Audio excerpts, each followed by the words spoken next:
Hello everybody, it's me Chris at Prom for our Friday chat. Now, over in the UK it's bank holiday weekend for Easter, so nobody's working Friday or Monday, so I hope you all enjoy a good weekend. And it's busy on the boxing as well. Friday we have Pat Brown versus Ducar in Manchester, with Pat Brown, our new rising superstar at cruiserweight. Then Saturday we've got the big heavyweight fight, Chisora versus Wilder. And also on Saturday in Cardiff there's another show.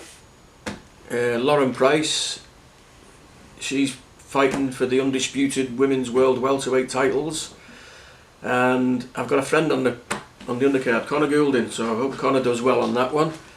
Then on Sunday we've got another one with MVP where it's all the girls, Caroline Dubois versus Terry Harper for the world lightweight titles. Ellie Scottney, all the women who've been signed by MPV, they're all on it. Elizabeth Ashoba, the re-sponsor, she's on it. Chantel Cameron, she's on it. So it's a massive show for the girls. They're all, you name it, they're on it apart from Katie Taylor. So that'll be a good show, because as you know, the girls boxing, because it's over 2 rounds, it's more technical. So you see more skillful, if you like, more skill involved in the boxing. So if you're a boxing purist, the girls are good to watch.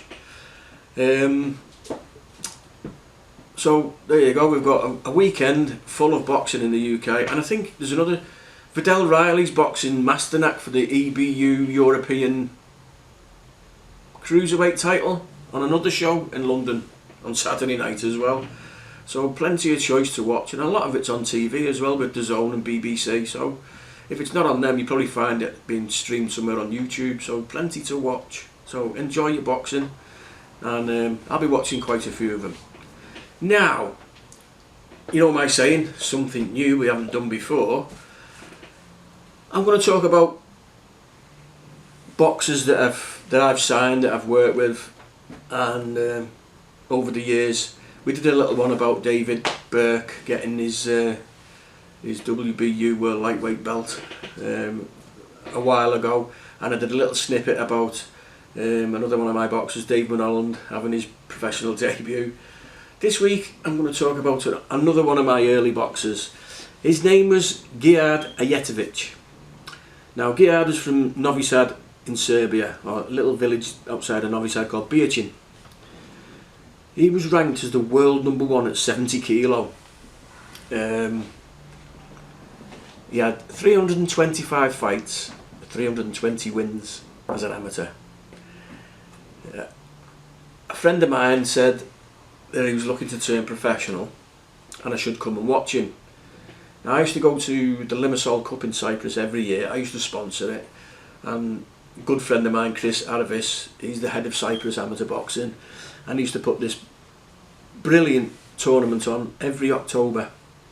It was a senior international tournament, and there you would see the Moscow team representing Russia, the full Ukrainian national team, including the Lomachenko and Usyk and Devyachenko, all the big names are there as amateurs, maybe 18 years old.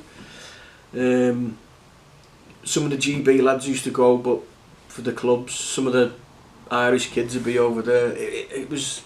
You'd see Germans, Turkish, Swiss, French, quite a few of the world's top amateurs would go there.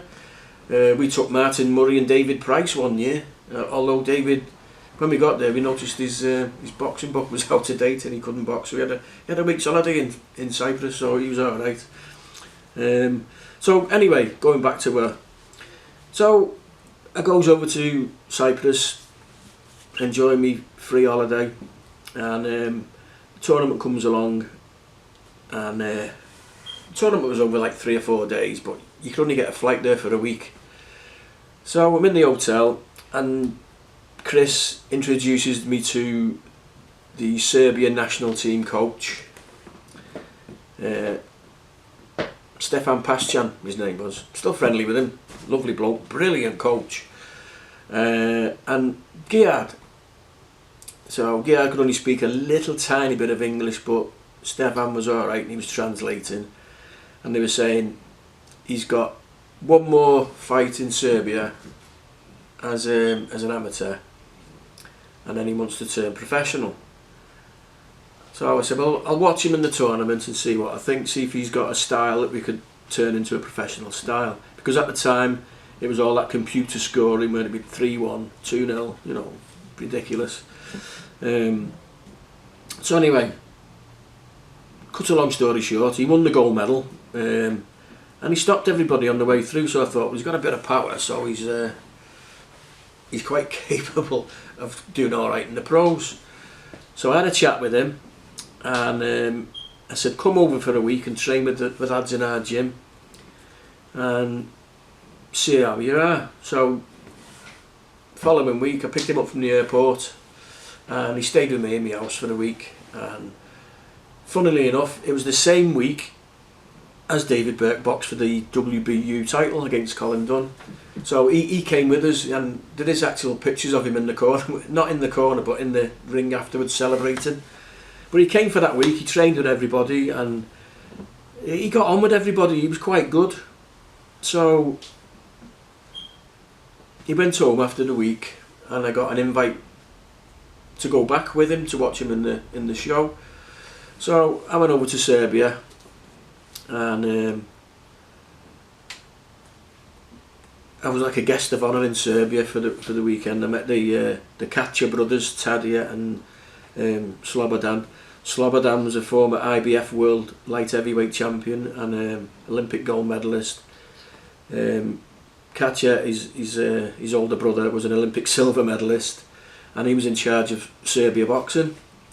So I met them. I went to the show. I watched Geard box on the tournament. His last amateur fight. It was introduced as his last amateur fight. I did a little thing with the, was presented as a professional boxing manager and trainer who was going to take him under my wing. The following day, I was asked to go to another tournament, a junior tournament. I had a good stay there, to be honest, apart from the food. Food didn't agree with me on that one. Anyway, we decided that he was going to come back. Now, Stefan also had a stepson, same age, called Marko Doknic.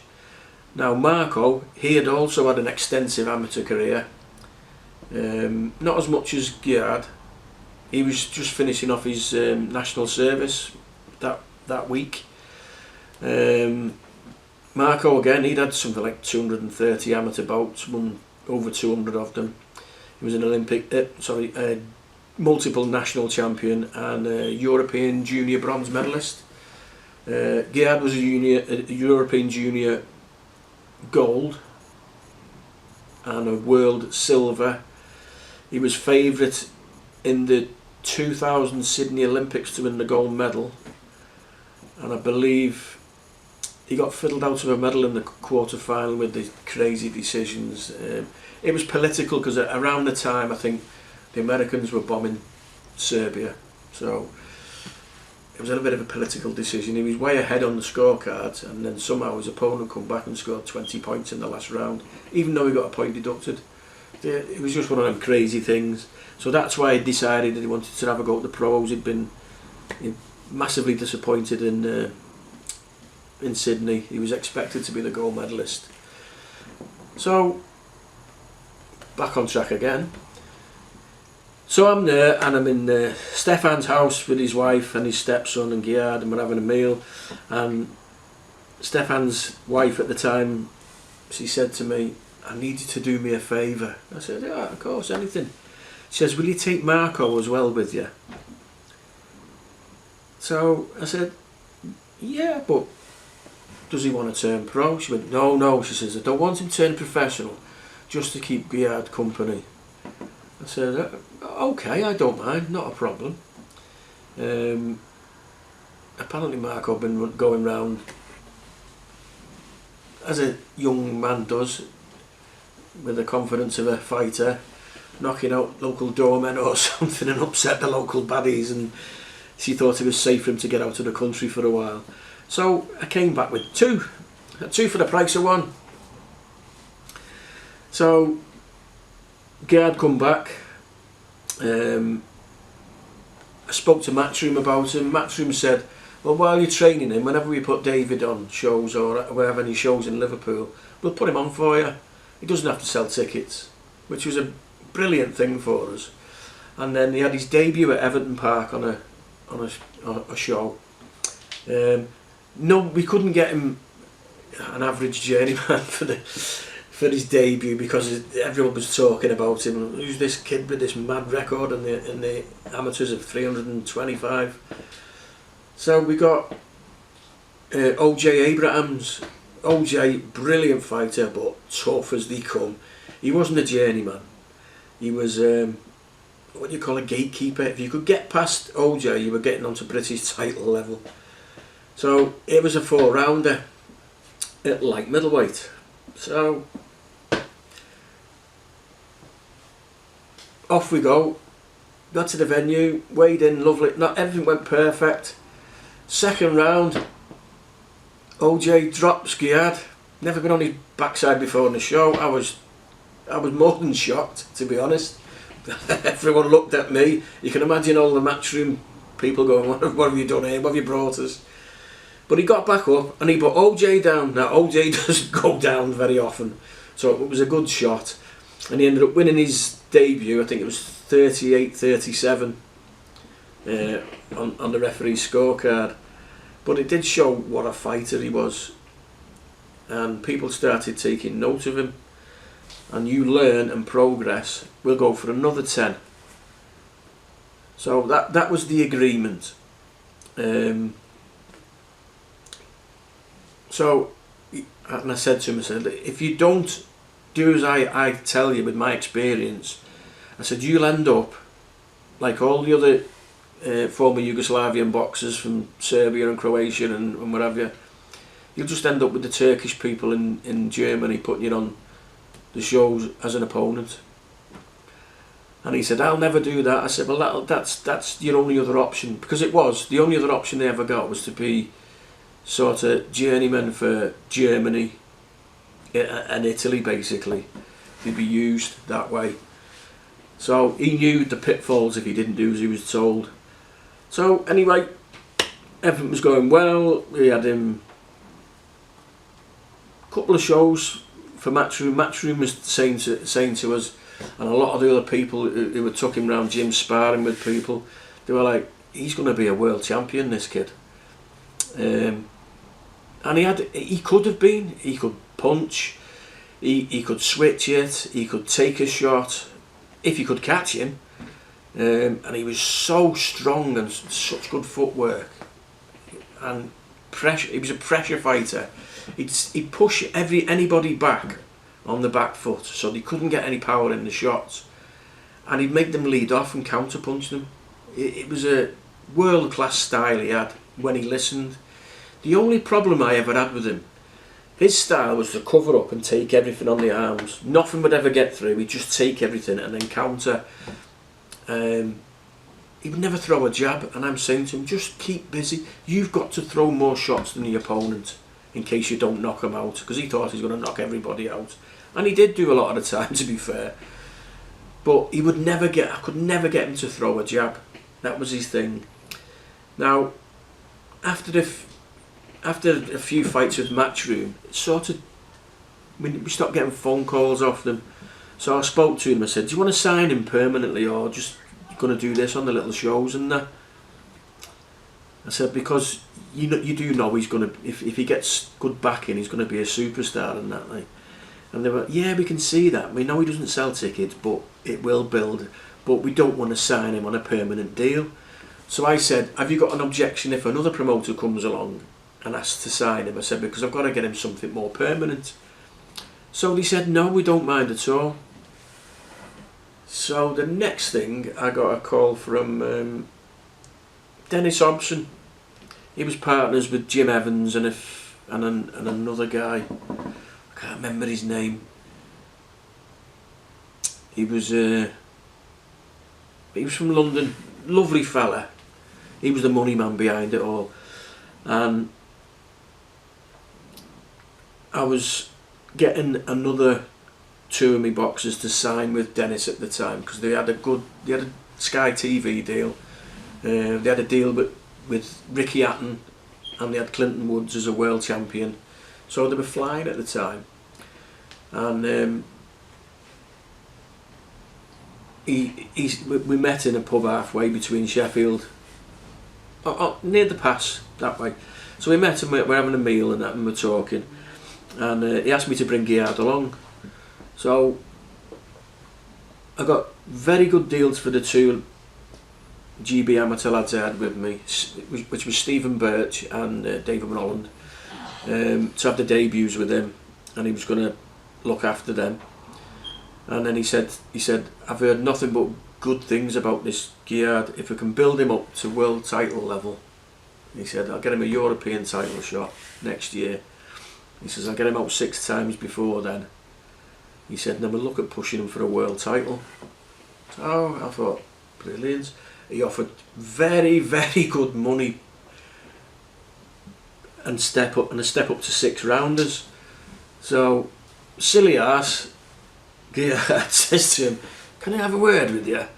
You couldn't lend us 10 grand, could you? Which is a daft thing to say to a fella you've only just met. But yeah, that was a no straight away. So we started boxing on these shows in Sheffield and Reading and everywhere. And he was doing really well. He was either stopping top lads or good lads, and or looking really good. Do you know what I mean? And he was just so... Things were good, except I still couldn't get him to throw that jab. He wouldn't listen. But in the gym, we were having a few more problems. He was missing gym sessions. He'd found a girlfriend up in Kirby, which is a little bit further away from where we were. He'd found a girlfriend up there, so he was living with this girl in Kirby. And I'd warned him. I said, listen, if you're not going to come in the gym and you're not going to make your weight, the promoters won't be interested, and we've got that 10 fight. If you're not improving in this by that 10th fight, I'll let you go. I don't care. And he used to walk around at 72, 73 kilos. Now, just under 70 kilos is the light middleweight limit. So he didn't like cutting that little bit of weight. He wanted to be a middleweight, just so he could eat what he wanted. So because it wasn't championship level, he was going to box middleweights most of the time anyway. So he was warned he'd better start bucking his ideas up. He was being a bit of a pain in the gym. Instead of sparring, he was bullying the other lads in sparring. So my patience is starting to wear thin with him. So we've got his 11th fight coming up. I don't see him in the gym.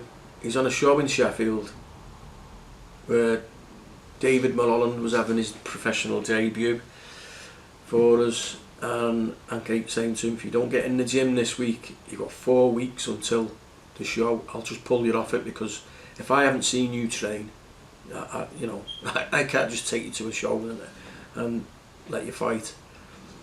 Oh, I'm training in the gym up in Kirby, I'll be alright.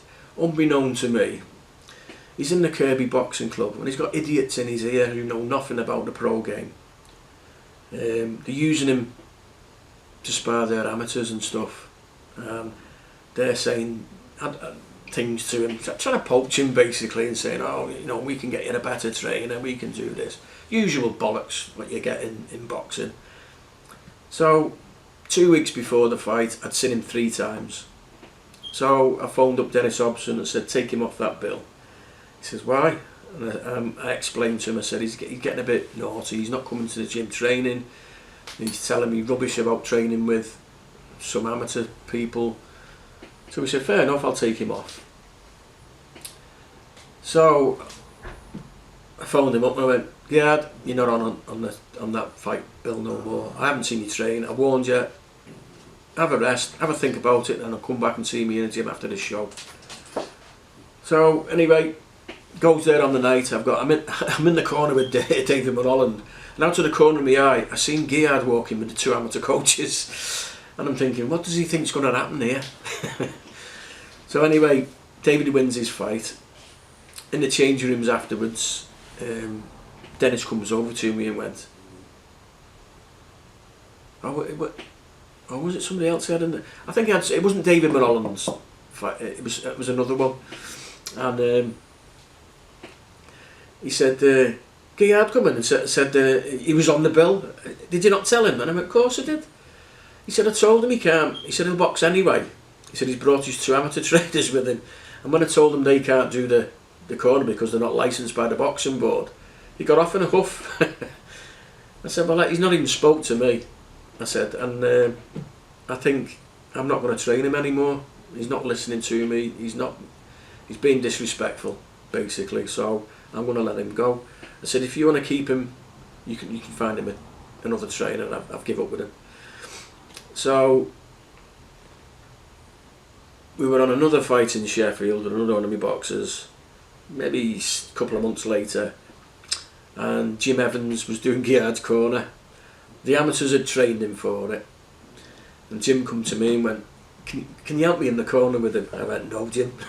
Now, I would do anything for Jim Evans. Anybody who ever remembers Jim, he was one of the best gentlemen people in boxing, brilliant trainer, used to train Michael Sprott, lovely fella, a man of his word. He helped me on numerous times in my boxes. Would never take a penny. He was such a lovely bloke. He went, well, why can't you? And I went, Jim, I've had enough of him, mate. I said, I've threw him out of the gym now. I said, I've told him he's going. He's got to find someone else. I won't do it. He won't do as he's told. So Jim persevered with him, and in a 6 or an 8 rounder or something, he won it. And he come to me afterwards and he went, I've got a bloody good idea why you didn't want anything to do with him. He said, I asked him for every round to throw a jab and he never threw one. He was just looking for the knockout punch. I said, well, you can get away with it at 4 and 6 rounders, but when he steps up to another level, I said, he's not going to be able to knock everybody out, is he? And he went, exactly. So after that, I let him go. I believe one of the amateur trainers got his pro licence. Took him to Monte Carlo, I think, boxed the former European light middleweight champion Christophe Canclo in an 8 rounder, and as we all thought, stepping up to that level of opponent, he got found out and got beat on points. Shortly after that, he left the country, went back to Serbia, and exactly as I predicted, he ended up back in Germany with the Turkish promoters, and he was used as a gatekeeper for all those with world championship aspirations. He fought Matthew Macklin in Birmingham before he left. Apparently he chased Matthew around the ring for 10 rounds, not throwing enough shots. Matthew won on points. Russian superstar world champion who retired as world champion undefeated through back injury, I think. He did the same with him. He went to Moscow, I think it was, somewhere in Russia, went 10 or 12 rounds with him, didn't throw enough shots, got beat on points. He went to Australia, boxed Daniel Gill for the IBO world title before he won the IBF. Apparently chased him like a rabbit for 12 rounds.